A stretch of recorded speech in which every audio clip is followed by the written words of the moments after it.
Allah Subhanahu wa taala izinkan Nabi sallallahu alaihi wasallam masuk ke dalam surga. Kemudian Rasul diperlihatkan satu istana megah yang terbuat dari emas.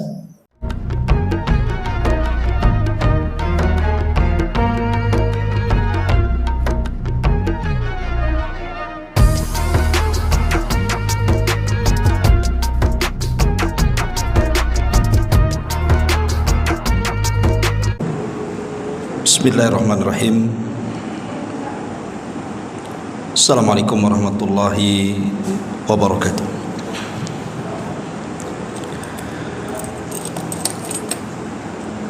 Alhamdulillah wassalatu wassalamu ala Rasulillah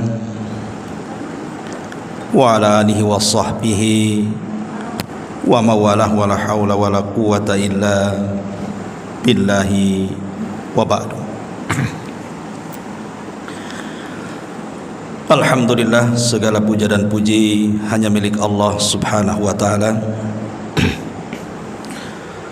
Salat dan juga salam kita hadiahkan kepada Rasul kita Nabi besar Muhammad sallallahu alaihi wa ala alihi wasallam. Pembahasan di malam hari ini sebagaimana yang diminta, kita akan membahas tentang sorga dan kenikmatannya. Tentu cerita sorga dengan cerita neraka akan berbeda raut wajah kita. Kalau cerita sorga tentu akan banyak senangnya, tapi kalau cerita neraka pasti akan banyak ngerinya. Keyakinan kita umat Islam bahwa setiap manusia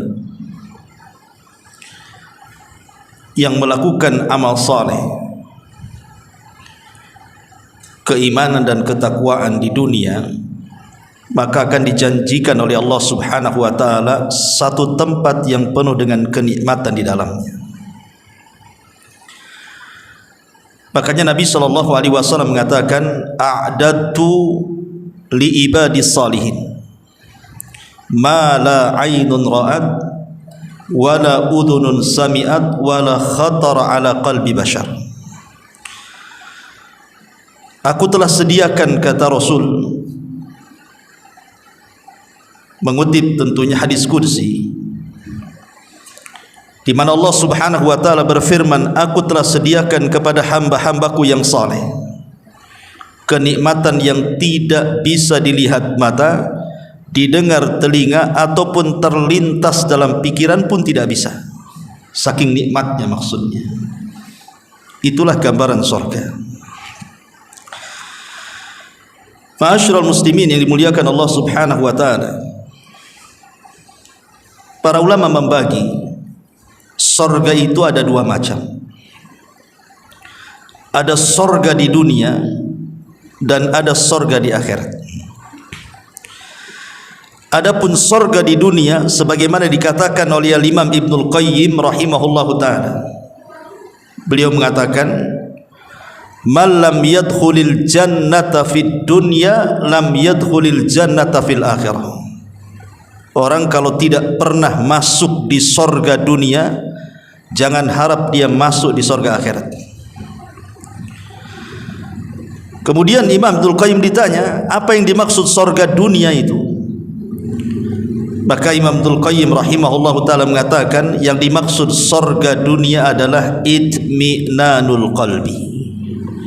Seseorang dianugerahi oleh Allah Subhanahu wa ta'ala ketenangan hati.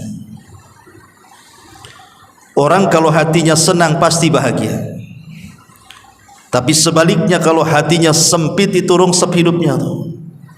Dan kita bisa rasakan kan, kalau hati kita ini tenang, senang, tidak ada masalah, tidak ada hutang, keluarga juga sehat-sehat, ekonomi juga lancar, dan begitu seterusnya, ibadah juga khusyuk, enak, rasanya kita ini hidup di sorga tuh. Tapi kalau hati kita sempit, Walaupun kita kaya sekaya-kayanya, tetap saja dia tidak akan betah di rumah. Boleh jadi mungkin melihat orang itu ketakutan. Lah, ketenangan hati itu hanya dapat dilakukan dengan menanamkan keimanan, ketakwaan dan amal saleh.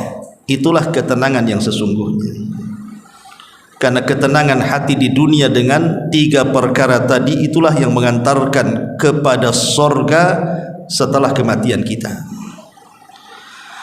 Tapi yang ingin saya jelaskan di malam ini adalah sorga yang Allah peruntukkan untuk kita kelak kalau Allah takdirkan kita masuk sorga. Seperti apa sifat-sifatnya? Bagaimana para penghuninya? Bagaimana pula caranya kita bisa masuk ke dalamnya? Inilah 3 poin yang kita akan bahas di malam ini. Hadirin dan hadirat yang dimuliakan Allah Subhanahu wa taala. Di mana letak sorga itu? Dan apa itu sorga?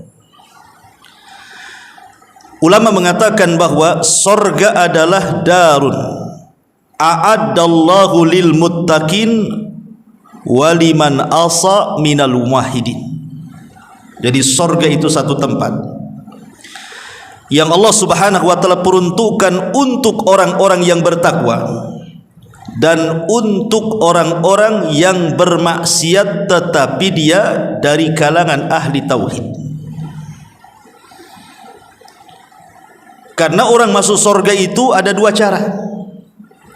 Pertama awalian, artinya direct langsung masuk sorga, tidak mampir-mampir di neraka dulu. Tetapi ada juga kelompok yang masuk sorga itu mereka harus masuk pula di neraka setelah dibersihkan maksiat-maksiatnya, tapi karena dia masih termasuk ahli tauhid, masih ada kesempatan masuk sorga dengan syafaat dan rahmat Allah Subhanahu wa taala. Makanya sorga itu adalah satu tempat yang diperuntukkan untuk orang yang bertakwa dan untuk ahli maksiat dari kalangan ahli tauhid. Adapun letak sorga sendiri adalah di atas langit, dan itu berdasarkan firman Allah Subhanahu wa taala ketika Nabi SAW di Isra Mi'rajkan sampai ke Sidratil Muntaha. Maka Allah Subhanahu wa taala mengatakan indaha jannatul ma'wa, di sisi Sidratil Muntaha itu ada sorga. Berarti Sidratil Muntaha itu adalah awal daripada sorga. Jadi Sidratil Muntaha di atasnya itulah sorga. Begitu para ulama mengatakan, karena Nabi SAW pernah diperlihatkan sorga dalam peristiwa Mi'raj itu. Allah Subhanahu wa taala izinkan Nabi SAW masuk ke dalam sorga. Kemudian Rasul diperlihatkan satu istana megah yang terbuat dari emas. Kata Nabi SAW, ittala'tul jannah fa idza ana biqasrin minadz zahab. Ketika aku masuk surga, kata Rasul, diperlihatkan kepadaku satu istana terbuat dari emas. Kemudian Nabi SAW bertanya kepada Jibril, itu untuk siapa istana yang terbuat dari emas yang megah itu, wahai Jibril?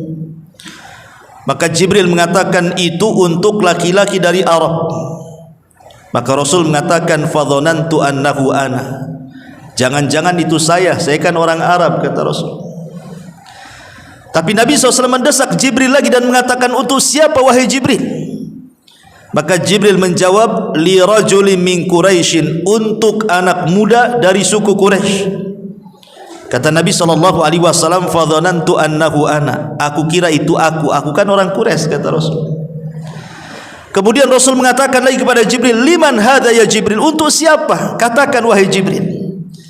Kata Jibril alaihi salam, dia mengatakan, li Umar ibnil Khattab radhiyallahu anhu, itu istananya punya Umar. Maka ketika Nabi SAW hendak masuk melihat-lihat istana Umar, rupanya ada bidadari berada di pintu istana. Maka Rasul menundukkan pandangan dan tidak jadi masuk. Kemudian setelah peristiwa ini, dia menceritakan kepada Umar Bagaimana dia melihat istana yang terbuat dari emas yang megah di sorga itu miliknya. Ketika Rasul mengatakan, aku hendak berjalan-jalan melihat keindahan sorganya, aku malu dengan bidadari yang Allah sudah siapkan kepadamu. Maka Umar menangis dan mengatakan, a'alaika agharu ya Rasulullah, haruskah aku cemburu kepadamu wahai Rasul? Kenapa kau tidak masuk saja? Dari sini kita tahu bahwa letak sorga itu adalah di atas Sidratil Muntaha, dan puncaknya adalah di bawah arsy Allah Subhanahu wa taala. Jadi atap sorga yang paling tinggi adalah Arsyur Rahman, arsy-Nya Allah. Dan ini berdasarkan sabda Nabi sallallahu alaihi wasallam, "Idza sa'altumullaha fas'alul firdausa fa innahu a'lal jannah wa fawqahu Arsyur Rahman." Apabila kalian meminta sorga, jangan tanggung-tanggung, mintalah sorga Firdaus yang paling tinggi, karena atapnya langsung arsy Allah Subhanahu wa ta'ala. Itu letak sorga. Ma'asyiral muslimin yang dimuliakan Allah Subhanahu wa ta'ala, baik kita akan urut perjalanan orang masuk sorga biar enak ceritanya. Ketika manusia sudah menyeberangi titian Siratal Mustaqim dan sudah melewati kontoroh tempat orang berkisos di situ, dan ini sudah saya jelaskan pada minggu yang lalu, bagaimana orang-orang yang pernah melakukan kezaliman dengan orang-orang yang berlaku zalim akan dipertemukan di ujung titian yang disebut dengan kontoroh. Di depannya sudah pintu-pintu surga. Maka setelah kemudian sudah tidak ada kisos lagi, kenapa harus ada kisos coba? Bahkan orang yang pernah dikisos di dunia saja diulang kisosnya. Jadi kalau di dunia ini ada orang membunuh kemudian dibunuh, ada orang mencuri kemudian dipotong tangan, ada orang yang minum khamr kemudian dicambuk 40 sampai 80 kali, itu di akhirat tetap masih ditegakkan kisos itu, diulang oleh Allah Azza wa Jalla. Kenapa diulang? Supaya ada keadilan yang hakiki. Karena kisos di dunia walaupun sepadan belum tentu ada rasa keadilan. Contoh umpamanya, ada preman membunuh ustadz. Ustadz ini masanya banyak, jamaahnya banyak, belum lagi dia orang yang sangat disayang keluarganya. Kemudian tegaklah kisos, si preman itu yang membunuh ustadz dibunuh juga dalam Islam. Apakah sudah adil? Ya, bagi ustadz itu adil, karena dia dibunuh maka yang membunuh dibunuh. Tapi bagi keluarga korban, bagi jemaah ustadz itu, mereka tidak akan merasa adil, karena yang dibunuh tidak sepadan. Lain kalau preman bunuh preman kan. Kalau ustadz bunuh preman, bunuh ustadz, jemaahnya banyak, jemaahnya kehilangan lah. Mau cari di mana lagi ustadz kayak dia umpamanya kan begitu. Jadi rasa keadilannya itu belum terpenuhi. Makanya kemudian untuk supaya keadilan itu terpenuhi, diulang lagi kisosnya tuh, supaya betul-betul adil dan tidak ada dalam hati seseorang itu gerundal lagi bahasanya. Apa itu? Plong hatinya itu, betul-betul memang ditegakkan keadilan. Karena syarat masuk surga itu tidak boleh ada orang yang dalam hatinya itu kedengkian. Makanya Allah mengatakan, wa naza'na ma fi sudurihim min ghillin ikhwana. Kami cabut setiap dendam, kedengkian, hasad dan begitu seterusnya dalam hati seorang mukmin ketika dia hendak masuk ke dalam surga. Sehingga betul-betul ketika masuk surga itu mereka berkawan. Sudah tidak ada lagi dendam, tidak ada lagi iri, tidak ada lagi dengki. Betul-betul masuk surga itu satu hati. Itulah kenapa kemudian masih ada proses kisos di situ. Lah ketika kemudian mereka sudah berjubel di pintu surga, mereka tidak bisa masuk surga, karena tidak ada yang bisa membuka pintunya kan. Siapa yang bisa membuka pintunya? Yang bisa membuka pintu surga hanyalah Nabi kita Muhammad sallallahu alaihi wasallam. Dan ini bagian daripada syafaat khusus yang Allah berikan kepada Nabi kita. Di mana di antara syafaat khusus itu, selain syafaatul uzma, syafaat besar, adalah syafaat di mana orang-orang yang diponis masuk surga tidak bisa masuk surga kecuali karena syafaat Nabi sallallahu alaihi wasallam. Dengan cara apa? Dia yang membukakan pintunya. Kalau Rasul tidak membuka pintu, selamanya mereka akan berjumpa di pintu surga. Karena Adam alaihi salatu wassalam, Nuh alaihi salam, Ibrahim alaihi salatu wassalam, Musa dan Isa dan seluruh para nabi, mereka tidak berhak membuka pintu surga.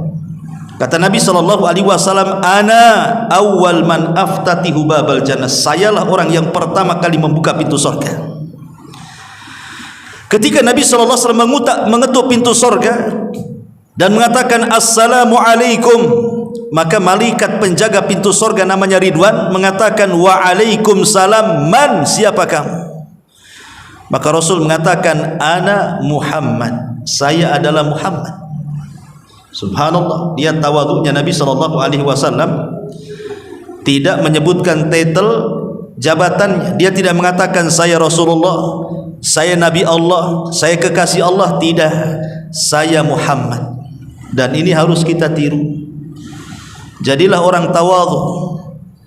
Jangan pula baru jadi RT siapa, saya RT, sebutkan aja namanya ya. Nanti kalau ditanya mana RT-nya, lah itu tadi namanya Pak Anu kan itu ya. Itu namanya tawadhu namanya. Kadang-kadang kita ini baru tingkat RT udah sombongnya itu, naudzubillah ya. Jadi ini juga bagaimana Nabi SAW mengajarkan kerendah dirian. Orang nomor satu di dunia, terbaik dari seluruh manusia saja, mengajarkan sifat rendah diri kepada kita. Siapa engkau wahai fulan? Maka Rasul mengatakan ana Muhammad, saya adalah Muhammad. Maka malaikat Ridwan mengatakan bika umirtu alla aftah li ahadin qabla. Karena wahai Muhammad, Allah melarang membuka pintu sorga kecuali engkau yang meminta. Makanya ketika pintu sorga saja dibuka, maka seluruh pintu sorga terbuka semuanya. Dan pintu sorga itu ada 8, beda dengan pintu neraka. Kalau pintu neraka itu ada 7. Kenapa pintu sorga dilebihkan 1? Kenapa pintu neraka lebih sedikit dibandingkan pintu sorga? Samakan aja lah, pintu sorga 7, pintu neraka 7. Ini tidak, pintu sorga dilebihkan 1, 8. Kata para ulama mengatakan, kenapa Allah lebihkan pintu sorga dibandingkan pintu neraka? Untuk menunjukkan bahwa kasih sayang Allah lebih luas dibandingkan kemurkaannya. Rahmat Allah lebih luas dibandingkan azabnya.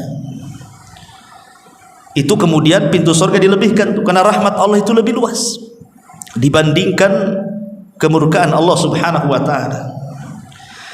Lah setiap pintu sorga itu ada yang memanggil, karena tidak sembarang orang masuk ke pintu sorga. Walaupun pintunya besar, pintunya luas, tetapi tidak sembarang orang masuk ke pintu sorga. Mereka harus masuk pintu sorga itu betul-betul dari pintunya. Kalau dia ahli solat, maka dia masuk dari pintu solat. Kalau dia ahli puasa, maka masuk dari pintu Rayyan. Kalau dia ahli haji, maka dia masuk dari pintu haji. Kalau dia ahli sedekah, masuk dari pintu sedekah. Dan begitu seterusnya. Karena manusia ini kan berbeda-beda cara ibadah di dunia ini. Ada yang dilebihkan solatnya, tak dilebihkan pula sedekahnya. Ada yang dilebihkan sedekahnya, tak dilebihkan pula solat malamnya. Orang itu kan tidak sama satu dengan yang lain kan. Ada orang bisa lapar-lapar sehingga dia bisa puasa, tapi suruh solat malam ngantuan pula, tak bisa pula solat malam dia. Ada orang suruh solat malam rajin dia, nggak pernah ngantuan, suruh sedekah bakhil pula dia. Jadi orang itu kan keahliannya masing-masing di dunia tuh. Ada ahli di puasanya, ada ahli di sedekahnya, ada ahli di hajinya, ada ahli di jihadnya.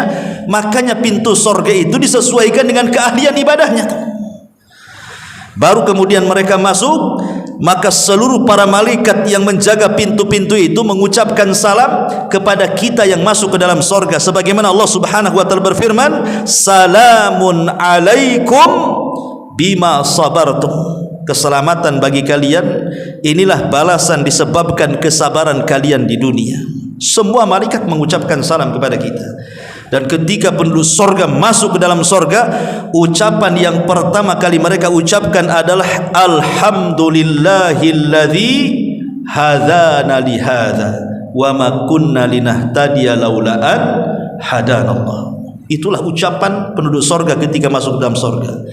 Segala puja dan puji hanya milik Allah yang telah memberikan hidayah kepada kami. Kalau bukan karena hidayah itu, tentu kami tidak mungkin masuk ke dalamnya.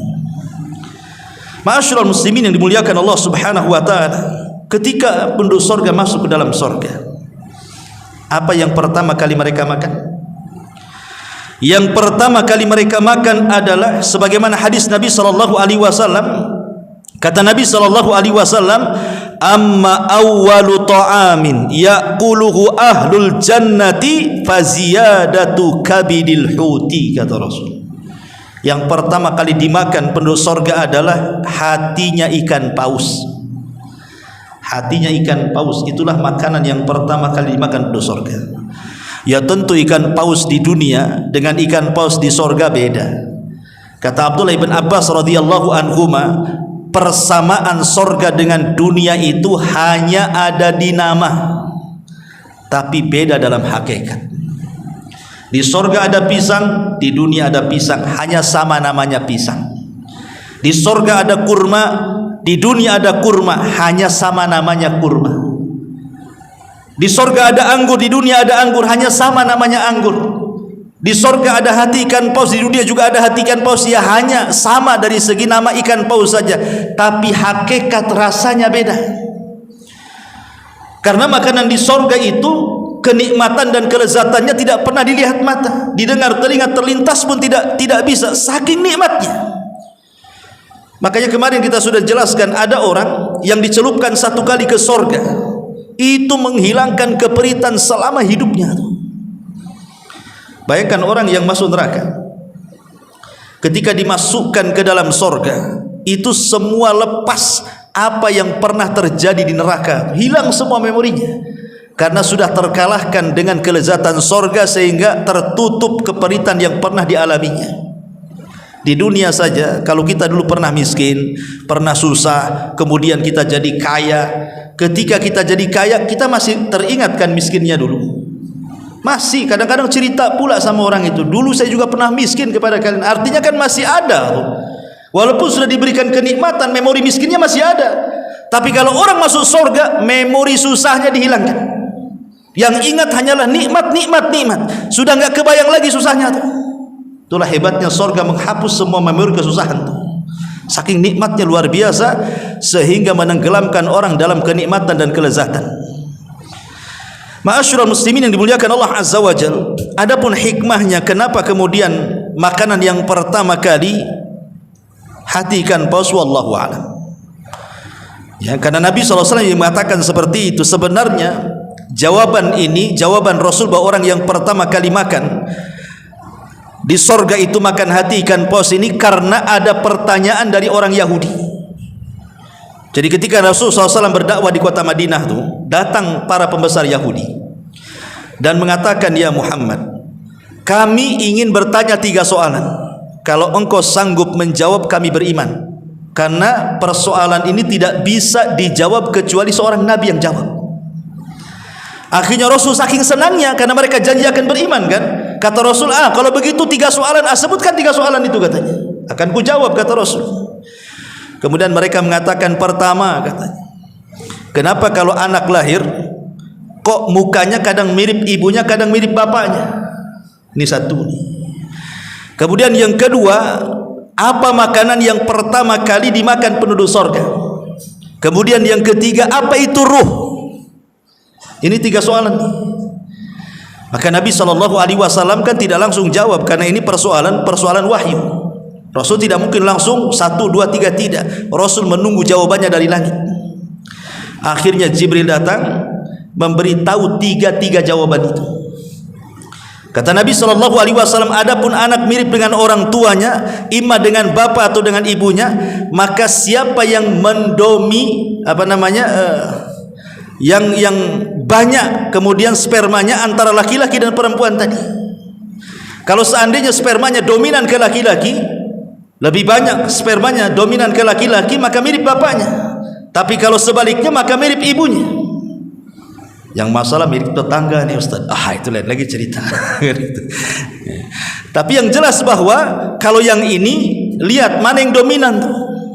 Kalau dominan bapaknya berarti mirip bapaknya, kalau dominan ibunya berarti mirip ibunya.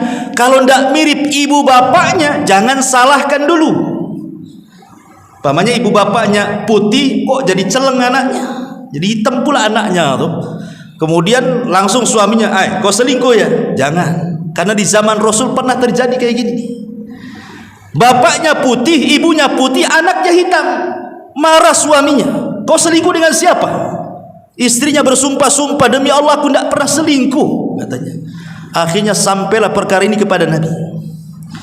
Kemudian Nabi SAW mendudukkan persoalannya dengan mengkiaskan dengan unta. Kata Nabi SAW, kalian punya unta? Ya, ada enggak anak untanya yang tidak mirip dengan bapak ibu untanya? Ada wahai Rasul.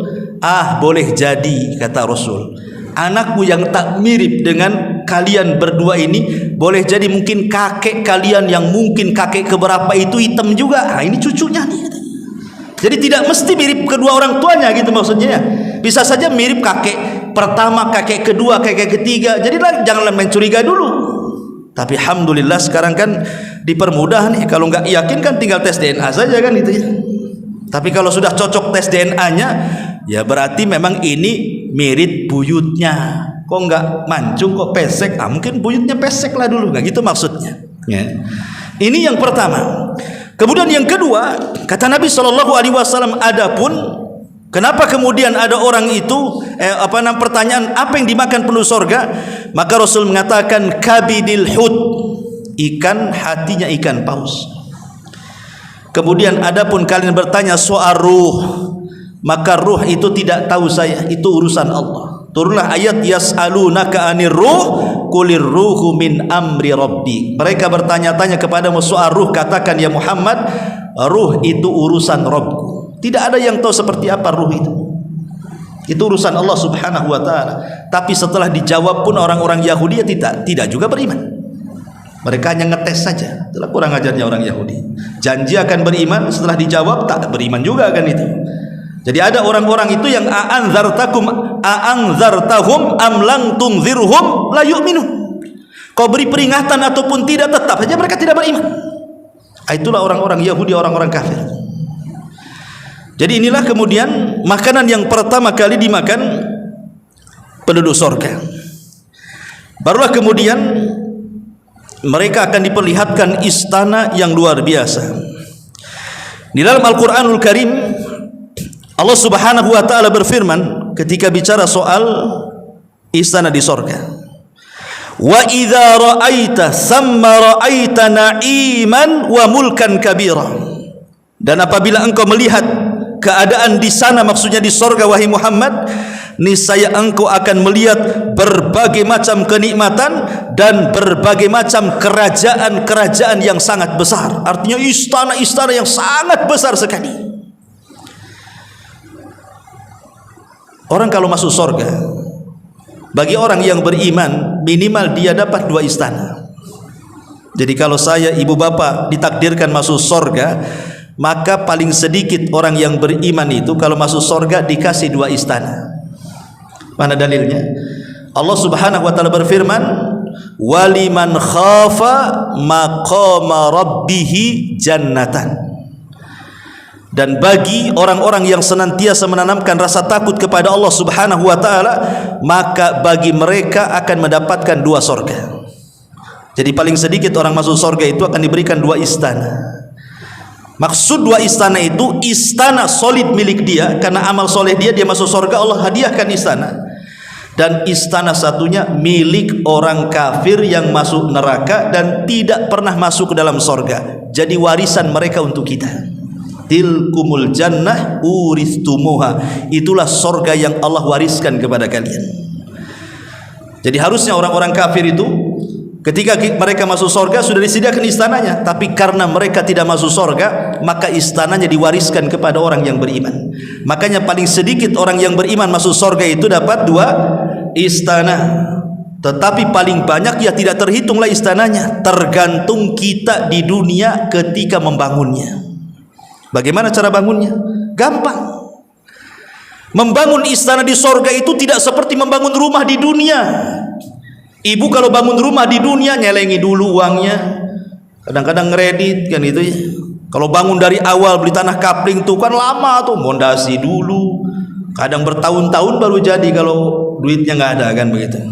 Tapi bangun istana di sorga itu cukup membaca Qul huwallahu ahad Allahus samad lam yalid walam yulad walam yakul lahu kufuwan ahad 10 kali dalam sehari. Apa kata Rasul?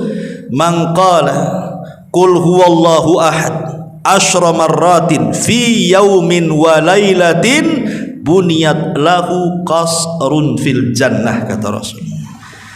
Siapa yang membaca Qul huwallah 10 kali dalam satu hari satu malam, maka Allah akan bangunkan satu istana di sorga.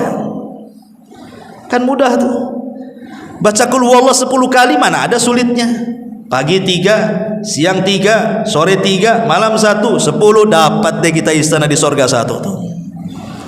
Masalahnya terkadang kita ini malas kan? Malas untuk membaca Qul huwallah 10 kali dalam sehari semalam itu. Kenapa? Karena tadi perkara sorga ini perkara gaib. Perkara gaib ini kalau tidak diimani dengan kuat, kayaknya dongeng. Coba kalau seandainya, nih Bu, saya kasih kunci di Sukajadi sana, rumahnya ambil, nih kuncinya. Tapi syaratnya Bu, Ibu datang ke rumah saya, baca Qul huwallah 1000 kali. Kira-kira mau baca